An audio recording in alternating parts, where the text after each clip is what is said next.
اعمال میں بھی اللہ تعالیٰ نے بعض اعمال کو بعض اعمال پر فضیلت دی ہے. اسی طرح قرآن مجید کی بعض آیات کو بعض پر فضیلت دی گئی. حالانکہ کلام سارا اللہ سبحانہ و تعالیٰ کا ہے، لیکن بعض حصہ بعض سے زیادہ برکت والا ہے. حالانکہ سب میں ہی خیر ہے، سارے میں خیر ہے.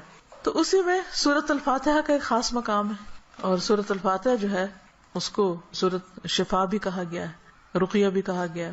اس کو ہر نماز میں پڑھنے کو واجب قرار دیا گیا ہے، اور پھر اس کو پڑھ کر اگر دم وغیرہ کیا جائے تو وہ بھی فائدہ مند ہوتا ہے. اور تجربے سے یہ بات ثابت ہے، جب صحابہ کرام میں سے کسی ایک نے راستے میں کسی سفر کے دوران ایک قبیلے کے سردار کو جو بچھو کاٹ گیا تو اس پر دم کیا تو اس کو آرام آ گیا، جبکہ اس کو کسی اور چیز سے فائدہ نہیں ہو رہا تھا.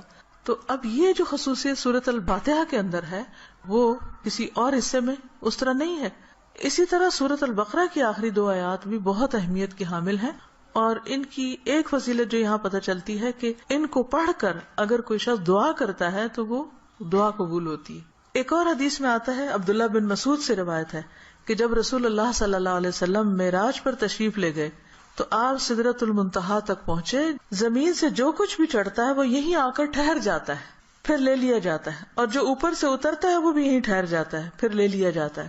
اللہ تعالیٰ نے فرمایا یخشی السدرۃ ما یخشی، جب ڈھانپ رہا تھا سدرہ کو جو کچھ کے ڈھانپ رہا تھا. جب نبی صلی اللہ علیہ وسلم معراج پہ تشریف لے گئے تو جو بیری کا درخت تھا اس کے اوپر جو روشنی تھی اس کی بات ہو رہی ہے. عبداللہ نے کہا کہ سونے کے پتنگے تھے وہ جو اوپر چھا رہا تھا. پھر رسول اللہ صلی اللہ علیہ وسلم کو وہاں 3 چیزیں دی گئی تھی، ایک تو 5 نمازیں، دوسری سورۃ البقرہ کی یہ آخری آیات، اور تیسری آپ کی امت میں سے اس شخص کے باقی تمام تباہ کرنے والے گناہوں کو اللہ نے بخش دیا جو اللہ کے ساتھ کسی کو شریک نہ ٹھہرائے، جو شرک نہ کرے. تو یہ 3 چیزیں ملی تھی جن میں نماز کا ذکر عام طور پر ملتا ہے کیونکہ اس کے بارے میں مزید وضاحت سے احادیث بھی ہیں. تو اس حدیث سے کیا پتہ چلتا ہے کہ سورۃ البقرہ کی آخری 2 آیات عرش کے نیچے سے ایک خاص خزانے سے نصیب ہوئی ہیں، اور یہ نبی صلی اللہ علیہ وسلم ہی کو ملی ہے، باقی انبیاء کو نہیں دی گئی. ایک اور روایت سے پتہ چلتا ہے، نعمان بن بشیر سے روایت ہے کہ نبی صلی اللہ علیہ وسلم نے فرمایا کہ اللہ تعالیٰ نے آسمان و زمین پیدا کرنے سے 2000 سال پہلے ایک کتاب لکھی.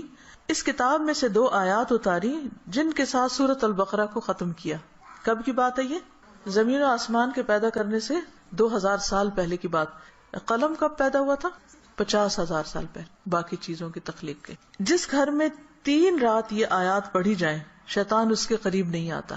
رسول اللہ صلی اللہ علیہ وسلم نے فرمایا مجھے سورۃ البقرہ کی آخری آیات عرش کے نیچے ایک خزانے سے دی گئی، مجھ سے پہلے یہ آیات کسی نبی کو نہیں دی گئی. یعنی یہ آپ کی خاص خصوصیت ہے کہ آپ کو یہ نصیب ہوئی. اور پھر ایک اور جگہ یہ بات بھی پتہ چلتی ہے ان آیات کے بارے میں کہ جو شخص رات کے وقت ان آیات کو پڑھ لیتا ہے تو وہ اسے ہر چیز سے کافی ہو جاتی. تو آپ اس کو اپنی عادت بنا سکتے ہیں، رات کو سونے سے پہلے پڑھ لیں، یا کسی نماز میں پڑھ لیں، مغرب یا عشاء کی نماز میں پڑھ لیں، یا ویسے ہی بیٹھ کے پڑھ لیں، کیونکہ ان کی فضیلت بہت زیادہ ہے. تو ان آیات کا ترجمہ جو ہے وہ آپ دیکھ سکتے ہیں قرآن پاک ترجمے والے سے. لیکن یہ ہے کہ جو خاص بات ان آیات میں کی گئی ہے، پہلے تو اس میں ایمان پر بات ہے کہ رسول خود بھی ایمان لائے ہیں اور سارے مومن بھی. کن کن چیزوں پر؟ اللہ پر، ملائکہ پر، کتب پر، رسول پر. دوسری اہم بات لا نفرق بین احد من رسلہ، کہ ہم رسولوں کے درمیان فرق نہیں کرتے. فضیلت جو اللہ نے ان کو دی وہ اللہ ہی نے دی، لیکن ہمارا کیا فرض بنتا ہے کہ سب پر ایمان لائیں. اور پھر صحابہ کرام نے کیا کہا، وقالوا سمعنا واطعنا، کہ ہم نے سنا اور ہم نے اطاعت کی، ہم ایمان لے آئے اور جو کچھ ہمیں کہا جائے گا ہم اس کو مانتے ہیں. ہمیں اس کے بدلے کیا چاہیے؟ غفرانک، تیری بخشش چاہیے. یعنی بندہ اللہ کی بات مانتا ہے اور اللہ تعالیٰ اس کے ساتھ بخشش کا وعدہ کرتا ہے. ربنا وإلیک المصیر. اور یہ بخشش کیوں ضروری ہے کہ اللہ تعالیٰ ہم کو معاف کر دے؟ کیونکہ ہم نے اللہ کی طرف پلٹنا ہے، لوٹنا اسی کی طرف، رجوع اسی کی طرف. پھر فرمایا کہ لا یکلف اللہ نفسا الا وسعہا، ہر بندے سے حساب اتنا ہی ہے جتنی وہ استطاعت رکھتا ہے، اسی کا مکلف ہے، اس سے زیادہ اس سے نہیں پوچھا جائے گا. چاہے جسمانی صحت ہو، چاہے مال ہو، چاہے اولاد یا عقل یا کچھ بھی، تو ہر شخص کا حساب اتنا ہی ہے.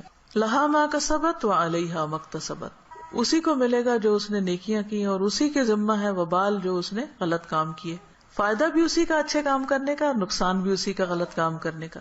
تو پھر ہم دعا کیا کرتے ہیں، ربنا لا تؤاخذنا ان نسینا او اخطانا، اللہ اگر ہم بھول جائیں یا ہم سے خطا ہو جائے تو تو ہمیں پکڑنا نہیں، مواخذہ نہیں کرنا. ربنا ولا تحمل علینا اصرا کما حملتہ علی الذین من قبلنا، اللہ ہم پر وہ بوجھ نہ ڈالنا جو ہم سے پہلے لوگوں پہ ڈالا. یعنی ان کی شریعتیں جو تھی وہ مشکل تھی، ہماری شریعت بہت آسان ہے. مثلا نبی صلی اللہ علیہ وسلم جب حج پہ تشریف لے گئے تو آپ نے کچھ ریچولز کی ایک ترتیب بتائی، لیکن چونکہ کراؤڈ بڑا تھا تو اس ترتیب میں کچھ لوگوں نے فرق کر دیا. کیا تھا کہ جیسے آپ پہلے رمی جمار کریں، پھر اس کے بعد سر منڈائیں، پھر اس کے بعد احرام کھول دیں، لیکن کچھ لوگوں نے اس ترتیب کو آگے پیچھے کر دیا. تو اس پر آپ نے فرمایا لا حرج، لا حرج، کوئی حرج نہیں، کوئی نقصان نہیں. تو یہ ہمارے دین کی ایک سہولت ہے، آسانی ہے. تو یہاں دعا یہ مانگی جا رہی ہے کہ یا اللہ جس طرح پچھلے لوگوں کے اوپر پابندیاں لگ گئی تھی یا ان کو کچھ مشکلات ہوئی تھی تو ہمیں اس سے محفوظ رکھنا. ربنا ولا تحملنا ما لا طاقت لنا بہ، اللہ ہمارے اوپر ایسا بوجھ نہ ڈالنا جس کی ہمیں طاقت نہیں. اب دیکھیے کہ اگر ہم امن سے ہیں، سلامت ہیں، ہم سانس لے رہے ہیں، کھا پی رہے ہیں، جس کا مطلب اللہ کی رحمت ہے ہم پر. کوئی بھی چیز آپ دیکھیں کہ کسی وقت بھی آؤٹ آف کنٹرول ہو سکتی. سورج کسی وقت آؤٹ آف کنٹرول، ستارے آپس میں ٹکرا سکتے ہیں، زمین کے اندر سے لاوا ابل سکتا ہے، زلزلہ آ سکتا ہے. انسان کسی کام کرنے کی سکت نہ رکھے، بیٹھے بٹھائے اس کو کچھ ہو سکتا ہے. اس کے بولنے کی قوت، اس کے دیکھنے کی، اس کے سننے کی کچھ بھی چھن سکتی ہے. تو اللہ تعالیٰ سے ہم دعا کرتے کہ یا اللہ ہم پر وہ بوجھ نہ ڈال جس کے اٹھانے کی ہمیں سکت نہیں. یعنی ایسی کسی آزمائش میں نہ ڈالنا کہ جس سے ایمان جانے کا خطرہ ہو. کچھ دن پہلے مجھے کسی نے فون کیا اور بتایا کہ فلان جگہ پر جو لوگ قید ہوئے تھے ان میں سے ایک کو 40 سال کی قید و مشقت کی سزا سنائی گئی. جگہ کا نام میں ویسے نہیں لے رہی کہ پھر پن پوائنٹ ہو جاتا ہے کہ کہاں کی بات. تو میری بیٹی نے کہا کہ میرے ذہن سے یہ بات اتر ہی نہیں رہی، کیونکہ جو اس آدمی کی بیوی تھی اس نے فوراً ہی کھلا لے لی کہ میں تم اتنا ویٹ نہیں کر سکتی، اور حالانکہ اس کی بچی بھی تھی چھوٹی. اور 40 سال تک کون جیتا ہے ماں باپ میں سے، بہن بھائیوں میں سے، کہ جو اس کو پیچھے ملنے کے لیے جائیں. اور سزا بھی کوٹڑی کی سزا ہے، کیونکہ تکلیف دہ قسم کی سزا ہے. تو وہ کہتے ہیں اس شخص کی بیوی نے خود آ کے بتایا کہ میں یعنی کہ کس طرح یہ سب کچھ ہوا اور کیسے وہ پکڑا گیا اور کیسے سزا ہوئی، کس طرح میں نے خلا لے لی اور اب میں خود ارن کر رہی ہوں، اپنا زندگی چلا رہی ہوں. کہتی کہ مجھے جو چیز بہت زیادہ ڈسٹرب کر رہی ہے وہ یہ کہ دنیا میں بھی بعض اوقات لوگوں پر ایسی بڑی بڑی تکلیفیں آ جاتی ہیں کہ جس میں سارے ہی ساتھ چھوڑ جاتے ہیں. تو قبر میں کیا ہوگا، جہنم میں کیا ہوگا، کوئی حال نہیں پوچھنے آئے گا. اس لیے بہت ضروری ہے کہ ہم ایک تو دنیا میں بھی ایسی آزمائشوں سے پناہ مانگیں، کیونکہ آپ دیکھیں کہ آپ کو 40 سال ایک کمرے کے اندر رہنا پڑے یا ایک 4 دیواری کے اندر رہنا پڑے تو انسان کی حالت کیا ہو جائے. ہم اچھے بھلے کھاتے پیتے چلتے پھرتے، ہم کہتے ہیں جی اب ہمارے فزیکل چینجز آ رہے ہیں، اب ہم جوان ہو رہے ہیں، اب ہم بوڑھے ہو رہے ہیں، اب ایسا ہو رہا ہے، ابھی ویسا ہو رہا ہے. تو ایک شخص جس کی جوانی بڑھاپا سب کچھ ایک جیل کے اندر گزرے، اس کی کیفیت کیا ہو سکتی ہے جس کی کہ مجھے 40 سال یہاں رہنا ہے، 40 سال یہاں. اس کے لیے تو زندگی ایک طرح سے ختم ہے. تو میں نے اس کو سمجھایا کہ دیکھو 40 کے بعد نکلے گا تو صحیح نا، اگر زندہ رہا. اول تو پتہ نہیں کب تک زندہ ہے. سوچو ان لوگوں کے بارے میں، تم اس سے زیادہ ڈسٹرب ہو تم ان کے بارے میں کہ جو قبر میں اس سے بڑی جیل میں، اور جو آخرت میں پکڑے جانے والے ہیں ان کا کیوں نہیں تم سوچ رہی. ان کے لیے کچھ کرو. ہم سب کا فرض بنتا ہے کہ کوئی اچھی بات ہمیں پتا ہے تو ہم دوسروں کے ساتھ شیئر کرتے رہیں تاکہ وہ بھی گناہوں سے بچیں. اسی سے آپ سوچیں کہ دنیا میں 40 سال ایک جیل میں گزارنا ایک وحشت ناک تصور لگتا ہے، کیونکہ ہم ریلیٹ کر سکتے ہیں نا اس کو. لیکن قبر میں کوئی چلا جاتا مٹی کے نیچے، بھول گئے سب کون گیا کیا ہوا. وہاں تو کسی کی چیخ بھی باہر نہیں سنائی دینی، اور لوگ کیسے کیسے غلط کام کر رہے ہیں، خود ہم پتہ نہیں کہاں کہاں غلطیاں کر رہے ہیں. اللہ تعالیٰ ہم سب کو معاف کر دے. تو بات یہ ہے کہ اللہ سے یہ دعا مانگتے رہنا چاہیے کہ یا اللہ ایسی ہمارے اوپر آزمائش نہ لانا، ایسی مشقت نہ آئے کہ جس کو ہم اٹھا نہ سکے، چاہے وہ کوئی بیماری ہو، کوئی مرض ایسا ہو. آپ دیکھیں کہ بعض بیماریوں میں پین ہوتی ہے، بعض میں تکلیف ہوتی ہے، ناقابل برداشت حد تک تکلیف ہوتی. اس وقت انسان کے لیے صبر کرنا اور اپنے آپ کو کنٹرول میں رکھنا کہ منہ سے کوئی غلط بات نہ نکلے، اور اگر منہ سے تو چھوڑے دماغ میں بھی برا خیال نہ، کیونکہ حدیث میں آتا نا کہ تم اس وقت تک نہ مرو جب تک تمہارا حسن ظن اللہ کے بارے میں نہ ہو. اس کا مطلب نہیں کہ موت اپنے ہاتھ میں لے لو، اس کا مطلب یہ ہے کہ مرتے وقت تم اللہ سے اچھا ہی گمان رکھو تو تمہیں موت آئے. لیکن آپ کو پتہ ہے جب تکلیف کی شدت ہوتی ہے نا تو گمان اچھا رکھنا سب سے مشکل کام ہے، بہت مشکل. اس وقت مایوسی کی طرف سوچ ہو جاتی ہے فوراً. تو ربنا ولا تحملنا ما لا طاقت لنا بہ، اللہ ہم پہ وہ بوجھ نہ ڈال جس کے اٹھانے کی ہمیں طاقت ہی نہیں. ہم بہت کمزور انسان ہیں، ربنا ولا تحملنا ما لا طاقت لنا به واعف عنا واغفر لنا وارحمنا.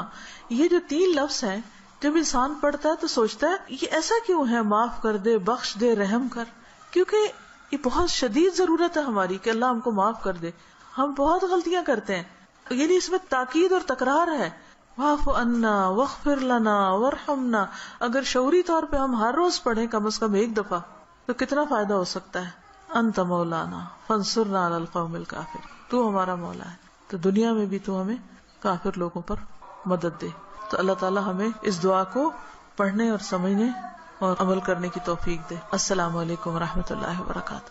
سبحانک اللہم وبحمدک اشہد ان لا الہ الا انت استغفرک واتوب الیک. السلام علیکم ورحمۃ اللہ وبرکاتہ.